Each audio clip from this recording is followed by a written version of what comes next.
Buenas tardes a todos, mi nombre es Enrique Holgado y soy uno de los fundadores de Cepo.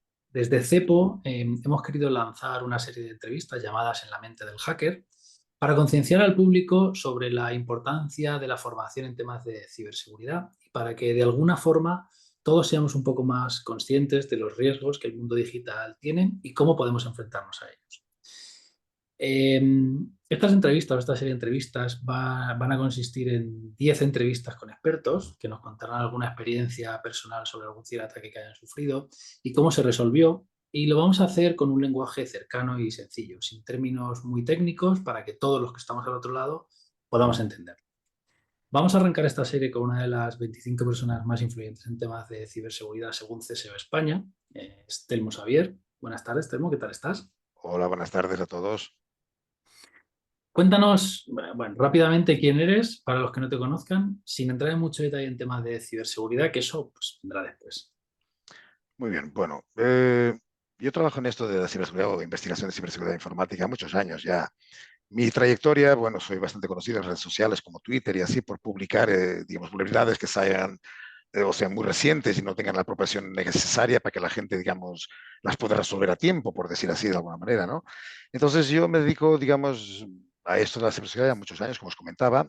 Trabajo en Mercedes-Benz actualmente como cliente, porque yo realmente trabajo en CGI. CGI es, digamos, mi mainframe, ¿no? O sea, mi estación base, por decirlo de alguna manera, pero estoy casi siempre en clientes. En este caso ya llevo casi 5 o 6 años en Mercedes-Benz Vitoria, que es donde se hacen las Mercedes, las Vito, y bueno, me encargo de hacer management y ciberseguridad en la parte de producción, la parte de producción de la fábrica, ¿no? Entonces, claro, llevo en este mundo a muchos años, es una pasión que tenía desde niño, y bueno, y realmente mucha gente que me conoces a través de redes sociales, de compartir información como comento, pero sí, básicamente no hay mucho misterio. Si realmente soy uno más de los que lleva 15 o 20 años trabajando en la rama. ¿Qué te movió a dedicarte al mundo de la ciberseguridad? Me contabas el otro día, ¿no? Que desde pequeñito te han gustado los Sí, ordenadores, tenías un sí, Spectrum. sí. Cuéntanos un poco más. ¿Qué te movió a llegar a la ciberseguridad? Pues cuento. A ver, en aquella época, yo qué sé, la necesidad de tener más información y no poder llegar a acceder a ella, por ejemplo, el ejemplo de que mi madre en la época no nos podíamos permitir digamos, pagar internet, tener un módem convencional, que no era routers, módems, en casa y pagando lo que se pedía en la época, ¿no? No sé cuántos pesetas eran, pero era bastante caro. Lo que sé que en su momento me puso la curiosidad y compré unas revistas y un amigo mío que era electrónico me dio unos tópicos y, vamos, resumiéndolo, conseguí tener internet utilizando la red del vecino. Yo tenía unos 16 años, mi madre llega a casa un sábado a la mañana, me pilla con un taladro, haciendo un agujero para la pared del vecino para coger los cables del módem y poder duplicar el módem en mi casa y poder tener internet que era del vecino, ¿no? O sea, esto ya viene de muy temprana edad. Entonces, claro, siempre fue mucha curiosidad de saber si podría hacerlo. Más que todo, a veces también digo una cosa, yo conseguí conectividad con la del vecino, obviamente de muchos problemas, pero más que todo, después no es que la utilizara, fue más todo el saber si podría hacerlo. Entonces, y eso ya viene, como te digo, de muy temprana edad, después fue evolucionando con todo, con la aparición de los teléfonos móviles, los primeros, con toda la tecnología que ha venido después por detrás, ¿no? Entonces, por eso digo, yo simplemente soy un curioso más, o sea, uno que se dedica a esto a unos 15, 20 años, como otros muchos tantos, y realmente llevar tantos años porque tiene que gustarte. Y bueno, soy uno más, como te digo, si me buscan en las redes sociales me encuentran y soy siempre propagando lo que es la información de vulnerabilidades recientes o lo que sea para que la gente esté prevenida más que todo. ¿Cómo empezaste? O sea, ¿cuál ha sido tu recorrido? Desde el principio, bueno, desde que eras joven, ¿te gustó la ciberseguridad? ¿Empezaste a trabajar en ello? ¿O has ido avanzando? No, no fue así ¿Empezaste tan, programando y fue un poco más complejo. Hoy en día lo tenéis, digamos, más facilitado. Tengo 45 años ya, ¿no? Pero para que tengáis más o menos cómo empezó todo, yo empecé en la tienda de informática, como todos, o sea, empezando a trabajar para otros formateadores de ordenadores, buena época, o sea, imagínate, Windows 95, Windows 98, hablamos no digamos del año de Carracuca, que me siento Windows, viejo, ¿no? Windows 3.11, ¿no? Por Todavía ejemplo, anterior. también, eso en CMD, sí. Entonces lo que ocurría es que empecé por muy abajo, bueno, después de eso fue las redes, empecé también pues, con un poco ya más avanzado, ya cuando tenía eso de las redes un poco controladas, formarme en Cisco, por ejemplo, en los SNAs, o sea, cositas así curiosas que son, digamos, formaciones que yo creo para llegar al final de donde quieres llegar tu objetivo, para tener conocimientos muy grandes de redes, realmente cómo funcionan redes informatizadas, sí, sí, son convenientes de hacer. Entonces, sí, fue todo un poco de mano de, no digo obligación, porque también lo hacía con mucho gusto, porque como te repito, yo hacía 8 horas de trabajo en la empresa que fuera, o hasta en el principio mismo, en la tienda de informática, como te comento, pero volvía a mi casa y volvía a estar otro buen rato con mis ordenadores, o sea, porque no es que tuviera vicio, es que me gustaba demasiado, ¿no? Entonces, claro, hoy en día miro para atrás y me da mucha gracia realmente a lo que me sometía yo y a las cosas que hacía en su momento para conseguir, yo qué sé, o sea, muchas cosas que tuvieran que ver con estar, digamos, rodeado de electrónica, vamos, y de informática. Me encantaba. ¿Y por qué has decidido estar aquí o compartir tus conocimientos con nosotros? ¿Es un tema meramente divulgativo? Esa es la parte Eh, que más me gustó. Cuando contactasteis conmigo, obviamente, como tú sabes, yo trabajo para otras empresas. Entonces, claro, yo no estaba dispuesto ni a que tuvierais beneficio con ello ni nada, pero la idea es completamente opuesta. Y eso me encantó, concienciar a la gente realmente de cómo están las cosas, hablarles de un modo sencillo y fácil para que se entiendan, pero que tengan conciencia real de lo que hoy en día sufren las infraestructuras informáticas, de que hoy en día la gente es que, digamos, se confía demasiado, pero tenemos que entender una cosa, nuestras vidas coexisten con sistemas informáticos. El número de la seguridad social, el banco, todos son sistemas informatizados. Ya no es como antes un papel y un bolígrafo. Entonces tenemos que entender eso y asumirlo. Entonces, desde el momento que asumamos que tenemos esa infraestructura, digamos, críticas de nuestro día a día, tienen que estar securizadas.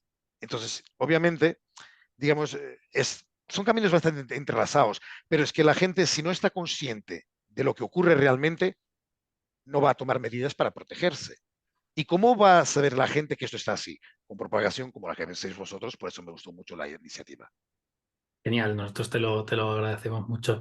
Voy a hacerte alguna pregunta así como muy genérica sobre la ciberseguridad, pero que Muy yo creo bien. que nos va a venir bien tanto a nosotros como a la gente que nos está escuchando o viendo. Si tuvieras que definir a un hacker en 2 palabras, ¿cómo lo harías? ¿Qué dirías de él? Por 2 palabras exactamente, un hacker. Pues esa es muy buena pregunta, la verdad. Pero te diría alguien curioso,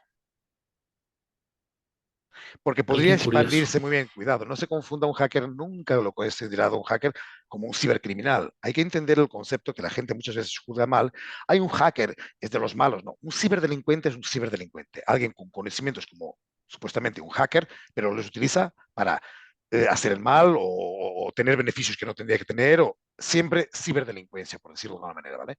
Un hacker es una persona, a mi modo de ver, curioso, una persona inquieta, de querer saber más, de querer saber algo que normalmente nadie sabe o no está diseñado para que se haga y él va a intentar hacerlo, lo que sea. Para mí eso es un hacker. O sea, por aclararlo también para la gente, cuando tenemos una falsa creencia de que cuando hablamos de hackers siempre es algo negativo y no siempre lo es, ¿no? Justo. Y eso lo enlazo un poco con la siguiente pregunta que tenía. Antes decías que trabajas en, bueno, CGI, pues lo Ujú. pueden ver en tu perfil de LinkedIn, trabajas en CGI Sí, y que CGI te tiene destinado desde hace 5 años en un proyecto de Mercedes-Benz. así es. Y si, bueno, y si entras en el perfil de LinkedIn o si entráis en el perfil de LinkedIn de Telmo, veréis que lidera el Purple Team. Yo Así es. reconozco que conocía el Blue Team, conocía el Red Team, pero no conocía el Purple Team. A raíz de encontrar tu perfil lo he investigado y sí te voy a pedir que bueno, pues que de cierta manera nos definas un poco los tres, porque yo te iba a preguntar que nos definas el Red De y una el Blue. forma, de una forma muy simple y fácil de entender, os explico. A muchos años atrás, cuando empecé en la ciberseguridad, esto no existía, son términos nuevos, ¿vale? Esto no tenía razón de ser. Pero claro, las cosas van mejorando, se van, digamos, desarrollando y se van desarrollando, digamos, planificaciones dinámicas en el mundo de la informática, como puede ser un Red Team o un Blue Team. ¿A qué me refiero? Un Blue Team normalmente es designado quien protege los sistemas, quien está detrás de los firewalls, quien se encarga de las peticiones o, digamos, permisos de usuarios, quien se encarga de las conexiones que hará con proxies, quien se encarga de un SOC. O sea, eso es Blue Team. Un SOC, para que quien me entienda, es una central donde recibe toda la información relevante de un tráfico que está obviamente monitorizando para concluir si hay alguna anomalía o no en un determinado momento, ¿vale? Entonces ahora vamos a ser prácticos. Eso es un Blue Team de toda la vida, alguien que protege, ¿vale? Pero, claro, ¿protege de qué? De los atacantes. Entonces se designó y se creó una nueva rama llamada Red Team, que es las personas que lanzan obviamente con capacidad ética, o sea, personas contratadas y digamos, informadas en el respeto, para poder comprobar los sistemas informáticos de los Blue Team si hay algún agujero que se pueda aprovechar por algún ciberdelincuente. Volvemos a lo mismo, ni un Red Team es un hacker malintencionado, ni un hacker en sí es un ciberdelincuente. Ciberdelincuente son otras personas que, como vuelvo a repetir, aprovechan cosas que saben para sacar beneficio de ellos, muchas veces de malas maneras, ¿vale? A lo que vamos. Ahora, la parte Purple Team, lo que me has comentado muy acertadamente. Cuando en un momento dado una persona como yo se ve obligado a nivel de proyectos, a nivel de vida, tener que tocar las dos cosas, tanto hacer Red Team como atacar sistemas, como Blue Team, como defender los sistemas, pues entonces han creado, como te digo, otra nueva modernice de otra designación que ahora llaman Purple Team. Una persona que hace el trabajo que hago yo, que es tocar dispositivos de seguridad y ponerlos, esos mismos dispositivos, a prueba, pues ahora es Purple Team. Espero que O me sea que haya explicado correctamente. a mí me ha quedado claro. Por aclararlo un poco más, entiendo que ni el red, ni el blue, ni el purple son ciberdelincuentes. Todos son hacker éticos. Lo que intentan es Exactamente. encontrar esas vulnerabilidades en los sistemas antes de que lo haga un ciberdelincuente, ¿no? Exactamente, ni más ni menos. Ese es el concepto Vale. realmente de la funcionalidad. Has acertado porque es que un Blue Team nunca podrá funcionar bien sin haber examinado pruebas de que el Red Team haya hecho. Entonces, como yo siempre digo, tú no vas a poder defender si no sabes atacar. Ujú. Es como un ejemplo ya un poco broma, pero un portero yo qué sé, un portero de una portería de fútbol, ¿no? O sea, él si no ha, digamos, rematado una portería en su vida, no sabe el efecto que la pelota puede tomar, no sabe. Entonces, él tiene que saber qué puede ocurrir a la pelota si le da de una manera o de otra para estar contando con eso a la hora de defender, ¿no? Entonces, por eso yo siempre digo, el concepto es muy parecido. Para saber defender tienes que saber atacar. Ujú. Y bueno, y luego el purple, que lo que entiendo es que hace un poco labores de las dos, ¿no? De En las vez dos de estar cosas, en un sitio o en justamente. otro, pues haces ambos, ¿no? Exactamente, a veces las dos funciones. Y en una empresa como Mercedes-Benz, que entiendo que bueno, estáis en Vitoria, ¿no? Así Que es. no solo, que al final tiene una línea de montaje, o sea, digamos que es una empresa industrial, ¿no? Ujú. ¿Qué más cosas puede hacer un Red Team, Blue Team, Purple Team? En fin, un equipo de hacker éticos, ¿qué más cosas pueden hacer una empresa como esa? Es una buena pregunta. La verdad, digamos, mi función es justamente esa, mejorar lo que ya existe, ¿vale? Mejorar el nivel de seguridad. ¿Cómo se hace? Poniendo a prueba justamente sus sistemas, aislamiento, siempre todo en laboratorios.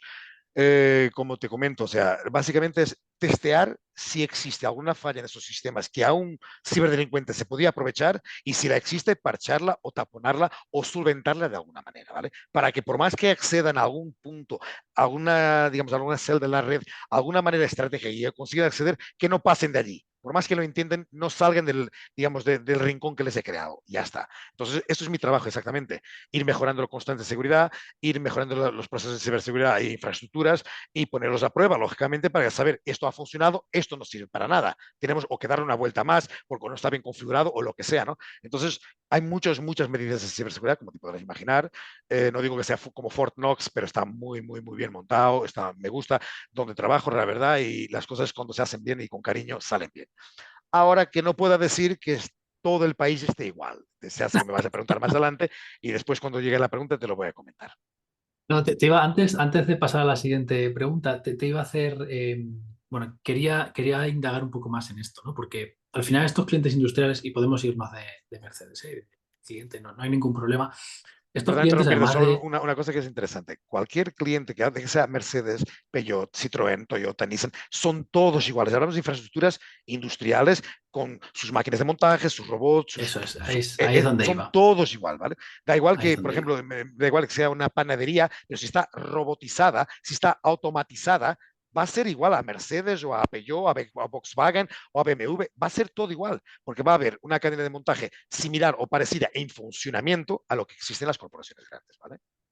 Eso, a lo que me refería es que al final, en estas empresas industrializadas y sobre todo robotizadas, como tú decías, ya los objetivos no son solo las infraestructuras, lo que conocemos como los servidores o los CPDs, sino que hay un paso más allá, ¿no? Y estamos conectados con el IoT, el Internet of Things y todo Justo. esto, Ujú. que al tener todas esas líneas de montaje muy automatizadas y conectadas a Internet, pueden ser un blanco de esos ciberdelincuentes, ¿no? Entonces entiendo que en estas empresas más industriales, digamos que el nivel de seguridad tiene que ser un poquito mayor, porque te puedes encontrar con que te Claro, ataquen, pues eso, un robot de la línea de montaje, que te lo paren y eso puede suponer pérdidas millonarias, ¿no? así es.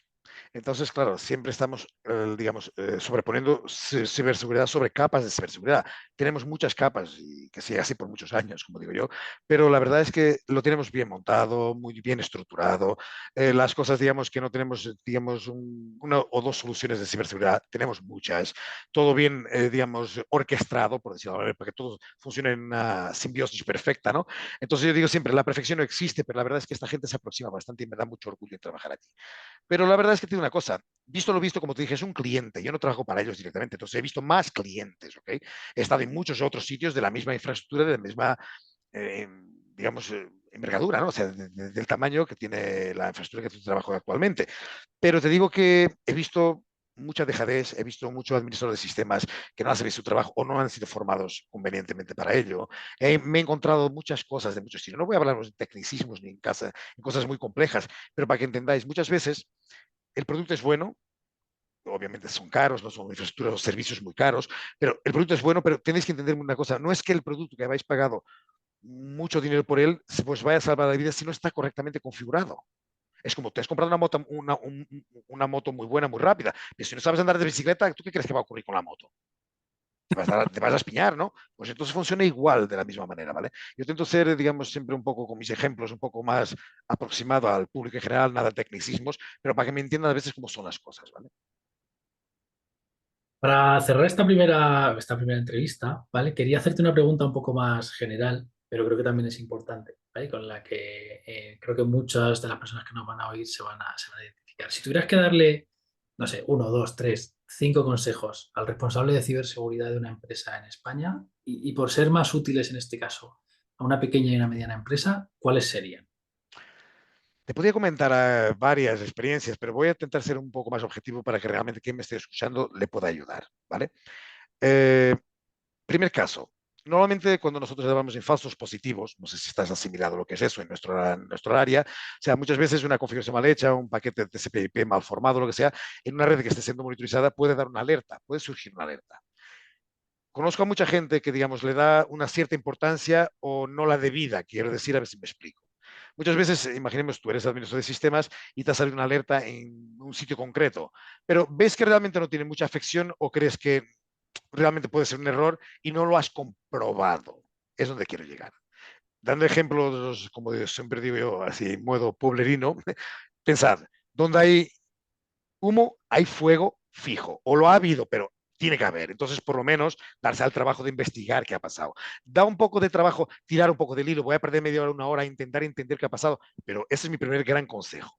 Segundo gran consejo, por favor, os lo pido.